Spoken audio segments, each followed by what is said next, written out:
Purihin si Yahweh. Sa banal na templo ang Diyos ay awitan. Purihin sa langit ang lakas na taglay. Siya ay purihin sa kanyang ginawa. Siya ay purihin sapagkat dakila. Tayo'y manalangin. Diyos namin, kami ay patuloy na nagpapuri sa inyo at patuloy na hinihiling ang iyong presensya sa aming gawain ng pagsamba.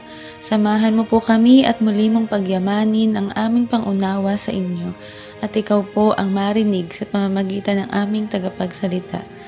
Ito po ang aming samot dalangin, tinataas sa dakila mong pangalan, Jesus. Amen.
Ating pakinggan ang pagbasa sa unang aklat ng mga hari, 8 kabanata, mga talatang 41 hanggang 43. Kapag ang dayuhang iya'y nagsadya sa templong ito upang manalangin, pakinggan ninyo siya buhat sa langit na inyong luklukan at ipagkaloob ang kanyang hinihiling.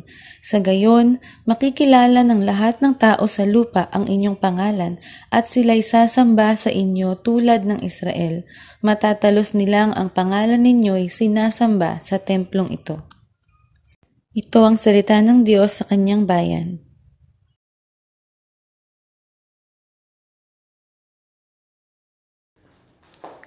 Isa pong mapagpalang gabi sa ating lahat. Muli po tayong nagpapasalamat sa Diyos sapagkat tayo po ngayon ay nakikinig ng mensahe mula po sa ating Diyos. Bago po tayo tumungo sa mensahe, mga magulang at mga kapatid, nais ko muna pong makiramay sa pamilya po ng Kuya June Feliciano, yung tatay po ni Kuya Sunny Feliciano. Kami po ay taus-pusong nakikiramay sa inyo. At ganun din po mga kapatid sa pamilya po ni Nanay Rosalinda Ambrosio, na kung saan ang anak niyan na si Karil ay kapatid na Karil, kami po ay taus-pusong nakikiramay po sa inyo. Sandali, tayo po na ay manalangin. Makapangyarihan Diyos, patuloy ka naming itinataas sa gabing ito, na patuloy mong pagharian ng iyong kapayapaan, kapanatagan, ang buhay at pamilya ng naiwan ni Tatay June Feliciano at Nanay Rosalinda Ambrosio. Hayaan mo, Panginoon, na sila, o Diyos, ay pagkalooban ng patuloy na pag-asa, patuloy na pagtanggap sa nangyari po sa kanilang mga magulang. Hayaan mo, Panginoon, na ipagkaloob mo sa kanila ang panibagong pag-asa na sa kanilang nangyari sa kanilang mga minamahal sa buhay. Umaasa kami at naniniwala na pinakinggan mo ang aming mga panalangin na ito.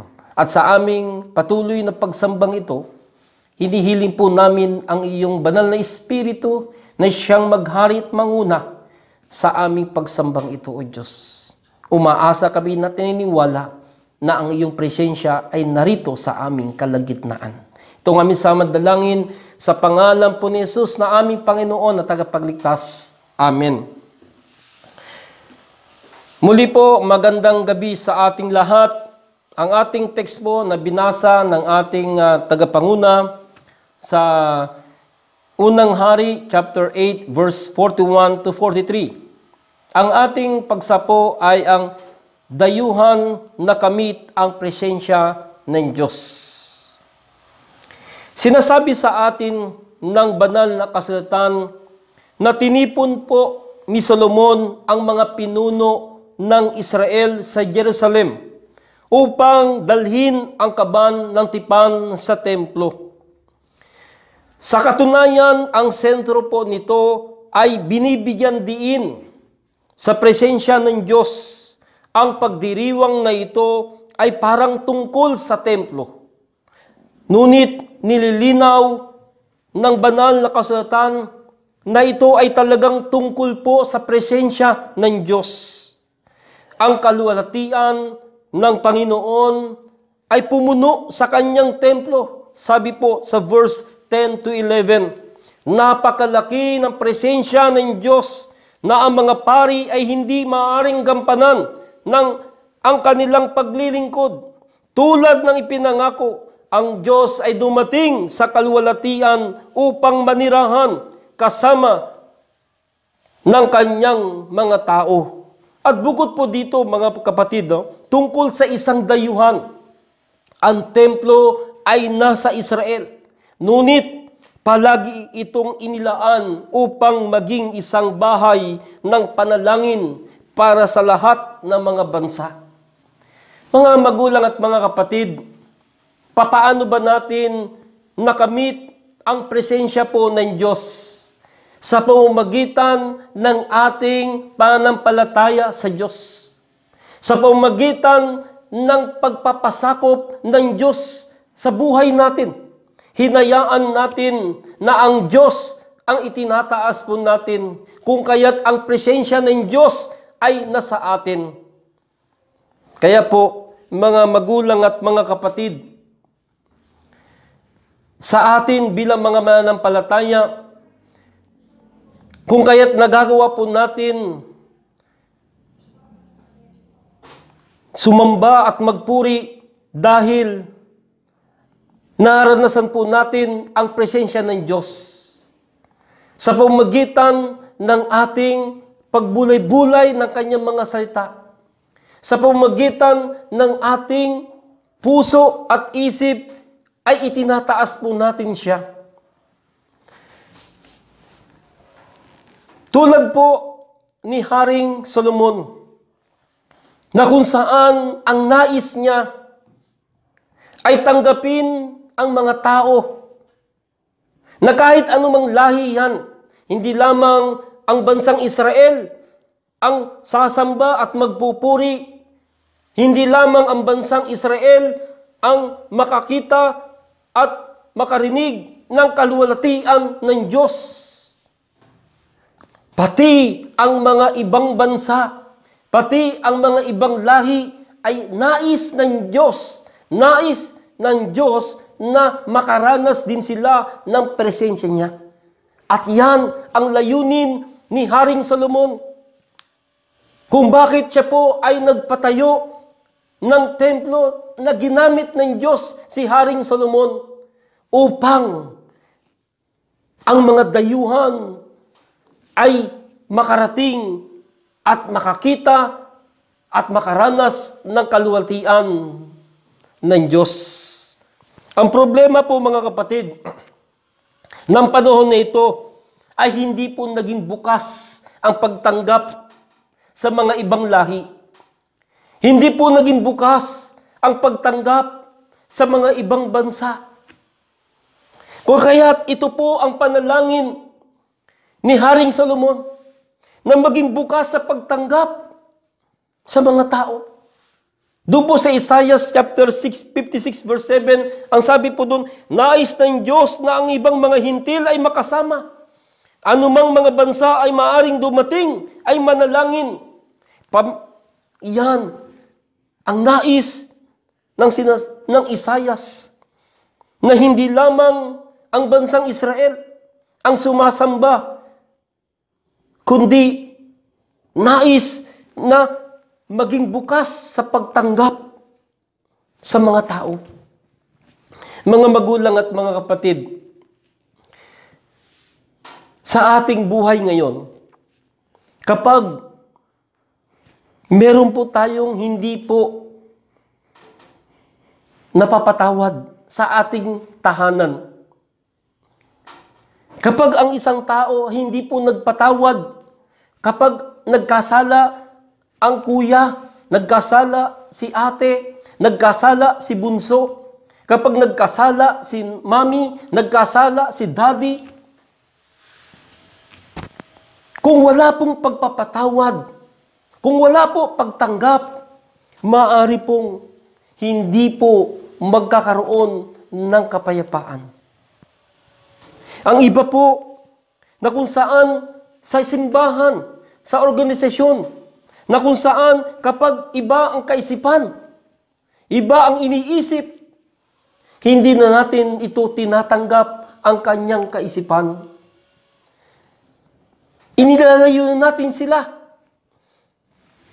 Lalong-lalo na po kapag nagkaroon na ng mga iba-ibang galaw, iba-ibang kilos, hindi na natin ito minsan tinatanggap. Katulad po ni Haring Solomon, ang pagnanais niya na may tayo ang templo upang magkaroon ng pagtanggap na kahit sino mga tao, kahit anumang lahi. Kaya po mga magulang at mga kapatid, sa ating mga tahanan, maging bukas po tayo sa pagtanggap, sa pagkakamali ng ating mga minamahal sa buhay. Tanggapin po natin ito upang magkaroon ng maayos na pagsasama. Sa ating iglesia, kung meron pong siyang ibang kaisipan, ay hindi dapat natin ito nilalayo, kundi ito'y ating tinatanggap ang kanyang kaisipan. Mga magulang at mga kapatid, ng panahon ng ating Panginoong Hesus, na kung saan, nang pumunta po siya sa templo, naabutan niya ang mga tao doon, yung mga negosyante, mga namimili. Ang nagiging prioridad nila ay ang pagnenegosyo. Hindi ang pagtanggap sa salita ng Diyos. Hindi po bukas ang simbahan.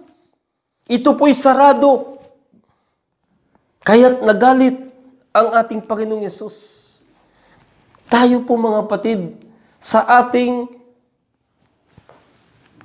kapwa mananampalataya ngayon, ang iglesia po natin ay dapat laging bukas. Ang ibig ko sabihin, ang templo na ito, ang ating katawan na ito, ay templo ng Diyos, ay maging bukas sa pagtanggap na kahit anumang nangyayari sa buhay po natin, kahit anong nangyayari sa ating araw-araw na buhay, ay kinakailangan ay maging bukas ang pagtanggap po natin ito. Tanggapin natin na meron pong pananampalataya sa ating Panginoong Yesus. Ikalawa po mga kapatid, tulungan na sila ay mailapit sa Diyos. Hiniling po ni Haring Solomon sa Diyos na pakinggan ang panalangin ng dayuhan mula sa isang pahiwatig na nagsasayta bilang tagapaghayag ng Diyos. Alam niya na maawain ng Diyos ang mga panalangin ng mga dayuhan. Inilapit nito ang mga mula sa mga iba't ibang bansa sa Diyos. Iba't ibang lahi, inilapit ni Haring Solomon. Mga magulang at mga kapatid, maalala po natin ang mga pangyayari sa ating buhay bago po tayo sumampalataya sa Diyos.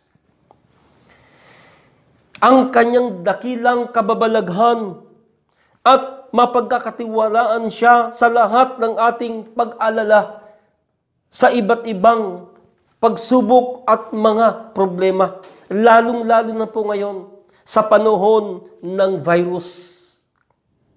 Ito po ang ating gagamitin na kung saan ay mahalaga na makita po natin na matulungan na mailapit sa Diyos ang mga tao. Lalong-lalo na po ngayon. Kaya po mga kapatid, mahalaga na maramdaman ng ating mga kapatiran, maramdaman ng mga tao na meron pong Diyos, na meron pong Kristo sa atin sa pamamagitan ng pagtanggap po natin sa kanila. Tulungan po natin sila na sila po ay makapaglingkod.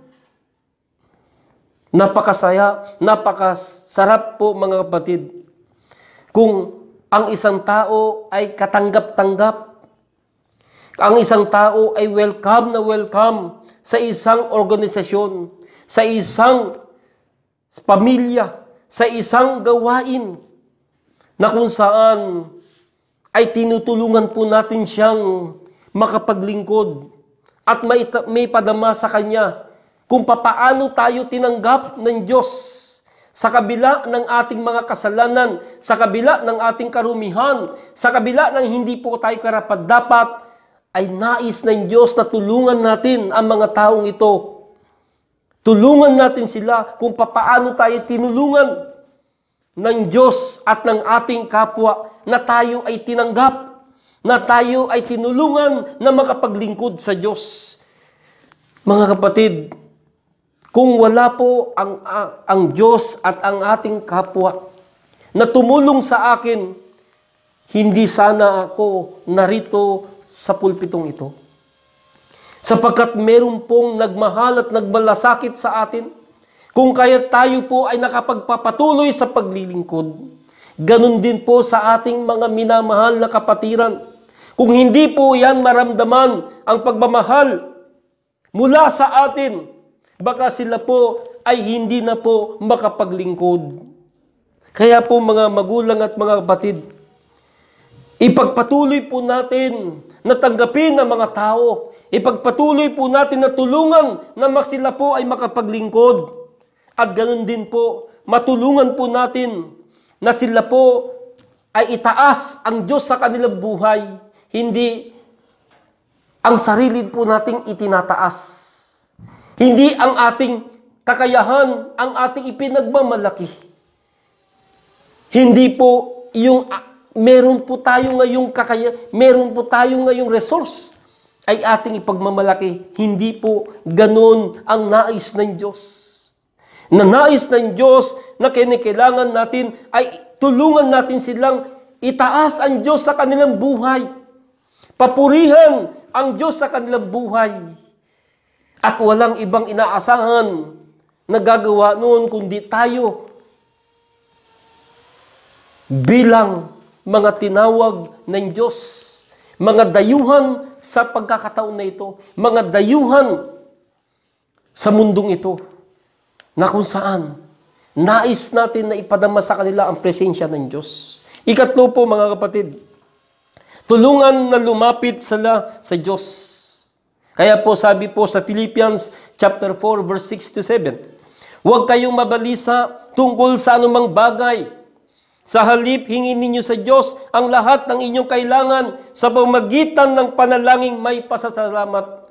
At ang kapayapaan ng Diyos na hindi kayang maunawaan ng tao ay siyang mag-iingat sa inyong puso at pag-iisip dahil sa inyong pag-iipag-isa kay Kristo Jesus.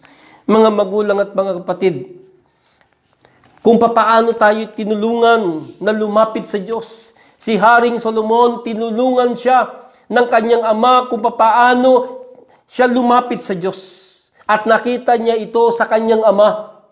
At tayo rin po mga kapatid, kung papaano tayo tinulungan ng ating kapwa mananampalataya na lumapit sa Diyos, ay ganun din po ang nais ng Diyos sa ating kapwa na mga nanghihina, mga nanlalamig, ang mga nawawala ng pag-asa, ay kinakailangan ay sila po ang ilapit natin sa Diyos.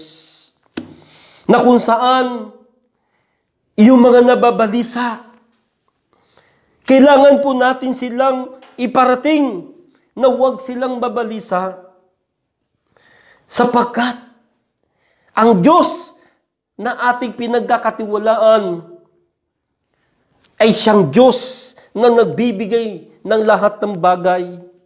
Humingi lang tayo, sabi, hingin ninyo sa Diyos ang lahat ng kailangan ninyo. Hingin lang, lumapit tayo na naroon ang mapagpagumbabang puso.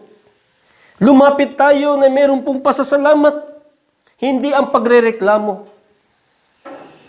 At kapag sa Kanya tayo lumapit, at tinulungan natin ang mga taong nangangailangan ng kapayapaan mula sa Diyos. Ang ibibigay niya sa atin ay yung mga bagay na hindi po natin maisip. Yung mga bagay, ang sabi rito, maunawaan ng tao ang siyang mag-iingat sa inyong puso at pag-iisip dahil sa inyong pakikipag-isa kay Kristo. Kaya po mga kapatid, kung noon mga kapatid, dahil sa kasalanan ng tao, nagkamali. Dahil hindi sila makalapit sa presensya ng Diyos. Eto tayo ngayon mga kapatid. Nais niya na ang bawat isa sa atin na dayuhan ay maranasan natin ang presensya ng Diyos. Kaya patuloy po tayong tumawag hanggang sa natanggap natin at hanggang marinig tayo ng Diyos sa ginagawa po natin. Meron pong isang koro na ang sinasabi ay ganito, asahan ang isang himala araw-araw. Asahan ang isang himala kapag manalangin ka.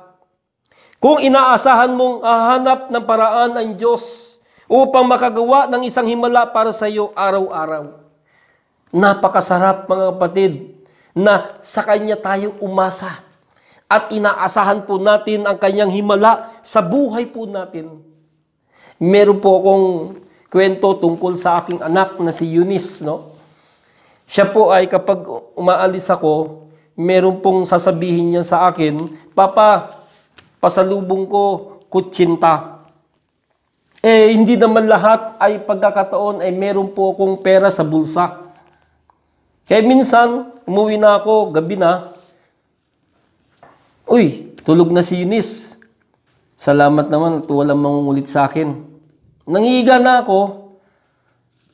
Gising pa pala. Ang sabi niya sa akin, Papa, yung pasalubong ko. O sige, bukas na. Di, kailabukasan, nauna siya nagising sa akin. Kasi doon sa tondo noon, may dumadaan doon na kutsinta. Ginigising niya ako, Papa, nandyan na yung kutsinta. Andyan na, paalis na. Sabi niya. Di, bumangon po ako. At naghanap ako ng mga barya. Ayun, nakakita ako at binilang. At pagbigay ko sa kanya at nakabili siya ng kutsinta, tuwang-tuwa siya. At nagpapasalamat siya sa ibinigay natin sa Kanya. Kaya po mga kapatid, meron tayong Diyos na nagnanais na pakikipag-ugnay sa atin. At hinihikayat tayong makipag-ugnay sa mga paligid natin. Ang ugnayan ng Israel sa mga dayuhan, nahihirapan at habang ang ilang mga kwento sa Biblia ay hindi po maganda sa paglalarawan sa mga dayuhan, dapat tayong bumalik sa Genesis chapter 1 para sa isang mas kumpletong paningin sa teolohiya sa mundo na sinasabi sa atin sa Genesis chapter 1 verse 26 to 27 na nilikha ng Diyos ang tao sa kanyang wangis. Ang pananaw po natin dito ay tumutulong sa atin na maunawaan ang pananaw sa sinasabi po ni Haring Solomon na walang mga limitasyon sa atin na maunawa na asang katauhan sa diwa na hindi natin naririnig ang tungkol sa paglikha ng mga dayuhan at ang paglikha sa mga Israelita. Naririnig lamang natin ito tungkol sa paglikha ng mga tao. Inilarawan ng paglikha na ito ang mundo bago pa ang pakikibaka ng Israel sa mga dayuhan. At tinutulungan tayong maunawaan ang orihinal na hangarin po ng Diyos. Ang lahat ng sangkatauhan ay sumasalamin sa Diyos at ang ating pakikibaka upang matiyak na palagi nating nakikita ang pagmuni-muni na iyon. Kapag naging hindi malinaw o mahirap na makita, dapat tayong bumalik sa paunang paglalarawan ng mundo na tayong lahat ay nilikha ng Diyos, galing sa Diyos. Kaya kailangan po nating bumalik sa Kanyang presensya. Bumalik po tayo sa Kanya sa pamamagitan ng ating sama-samang paglapit sa Kanya.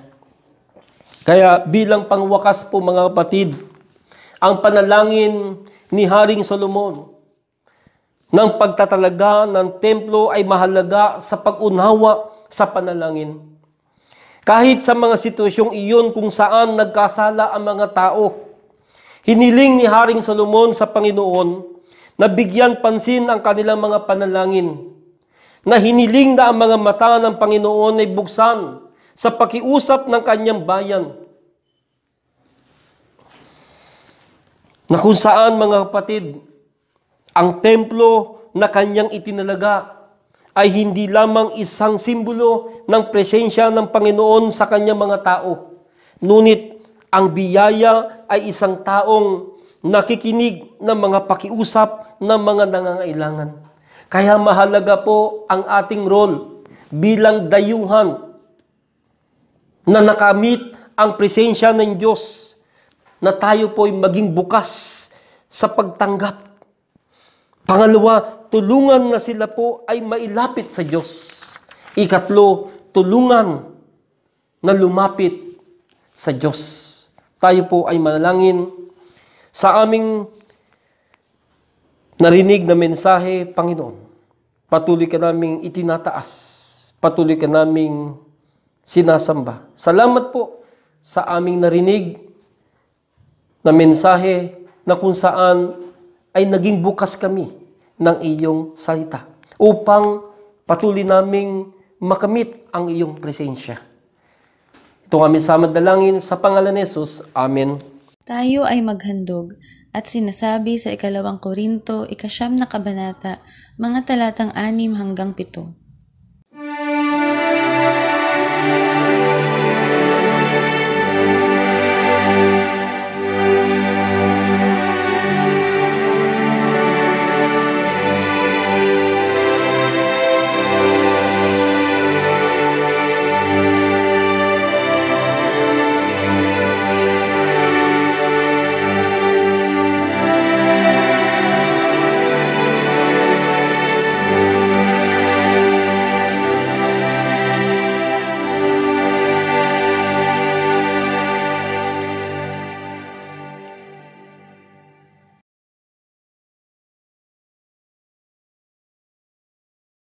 Tayo po ay manalangin. Narito po, Panginoon, ang mga handog ng iyong mga anak na naroon ng kanilang pusong mapagbigay.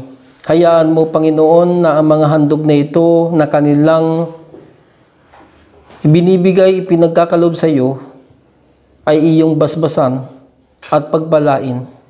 At ganoon din po, aming Ama, na ang mga handog na ito ay magamit sa patuloy na pag-akay ng maraming kaluluwa upang madala sa iyong paanan. Ito kami sa madalangin sa pangalan ni Jesus. Amen.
Na sa panahon po tayo ng pangwakas na panalangin, sa aming pagpupuri, pagsamba sa iyo, dakilang Ama, lumalapit kami sa iyo na naroon ang aming kapakumbabaan, sapagkat ikaw ay aming Diyos na hari ng aming mga puso. Ikaw ang Diyos na lumikha ng lahat ng bagay at makapangyarihan sa lahat ng bagay. Ikaw ang may hawak ng aming buhay at lakas. Nagpapasalamat kami sa iyong pag-iingat. Nagpapasalamat kami sa buhay na ibinibigay at tagumpay na pinagkakaloob mo sa amin.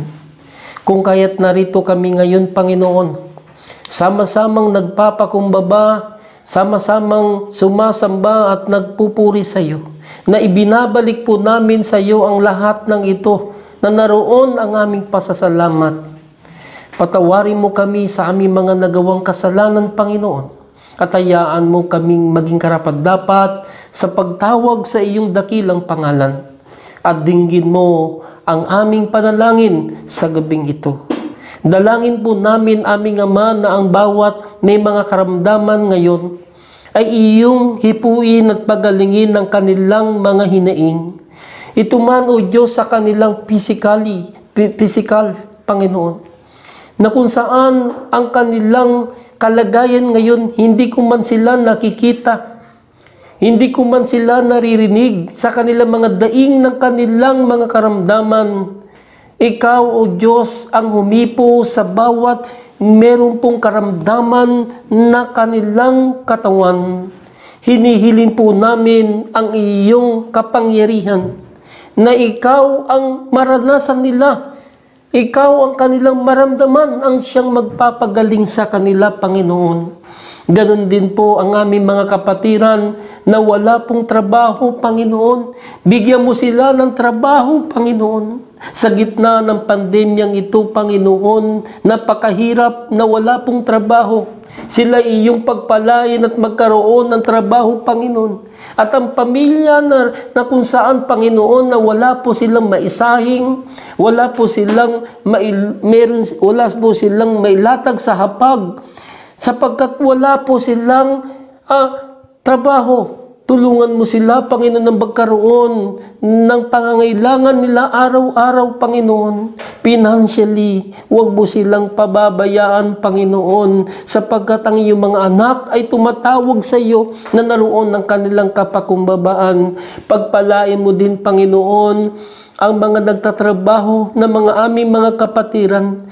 Huwag mo silang pababayaan, Panginoon. Sila iyong ingatan, nagabayan sa kanilang pagpasok sa trabaho. Ilayo sa mga karamdaman, sa mga virus, Panginoon. Tulungan mo sila, protektahan mo sila ng iyong banal na espiritu, ng iyong kabanalan, ng iyong pag-ibig, Panginoon. Ang bawat pamilya na nakikinig sa pagkakataon na ito, iyong pagpalain, o dakilang Ama. Huwag mo silang hayaan na kainin ng pagsubok. Huwag mong hayaan na sila, Panginoon, ay hindi malampasan ang mga pagsubok, kundi sila, Panginoon, ay magtatagumpay sa kanilang buhay at pananampalataya. Tulungan mo, Panginoon, ang iyong mga anak na walang ibang pag-asa kundi ikaw lamang, Panginoon. Na sila'y makapaglingkod na meron pong kagalakan, na sila'y makapaglingkod na meron pong kapayapaan, na sila, Panginoon, ay makapaglingkod na roon ng kapakumbabaan, na wala silang ibang ipagmamalaki kundi ikaw na Diyos ng buhay.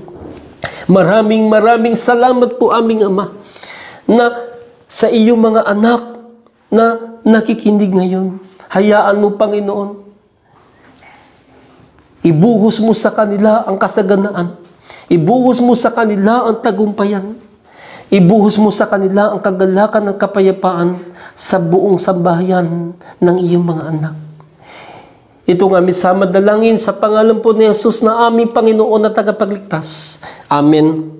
At ngayon, mga magulang, mga kapatid, atin pong angkinin ang pag-ibig ng Diyos Ama at ang kaligtasan na pinagkaloob ng ating Panginoong Jesucristo at ang gabay at pakikipisan ng Espiritu Santo ngayon at magpakailanman.